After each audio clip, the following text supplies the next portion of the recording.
سیدنا عمر بن خطاب رضی اللہ تعالیٰ عنہ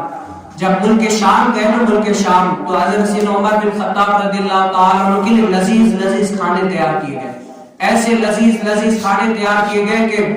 کسی نے پہلے دیکھے ہی نہیں تھے۔ تو قربان جی حضرت سیدنا عمر بن خطاب رضی اللہ تعالیٰ عنہ فرماتے ہیں کہ یہ کیا کھانے سارے ہمارے لیے تیار کیے ہیں؟ تو حضرت سیدنا خالد بن ولید رضی اللہ تعالیٰ عنہ نے فرمایا اے عمر جی ہاں یہ سارے کھانے جو ہے نا آپ کے لیے تیار کیے گئے۔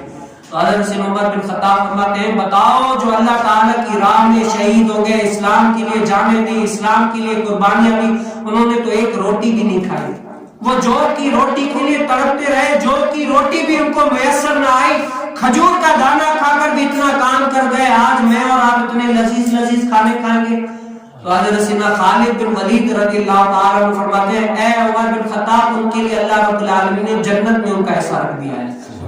تو قربان جی حضرت سیدنا عمر بن خطاب فرماتے ہیں وہ تو اپنی باری لے گئے، کیا ہے وہ تو کما کر گئے، انہوں نے تو اپنا کیا ہے باری سجا لی، وہ کما کر گئے، اتنا اپنا اچھا مقدر کر کے گئے کہ ان کے لیے جنت ہے۔ کاش کہ ہمارے لیے دنیا میں صرف لکڑیوں کا ٹکڑا ہوتا، ہمارے لیے بھی لکڑیوں کا ٹکڑا ہوتا، وہ اپنے رشک پر ایسے مقدر ہوتے تھے۔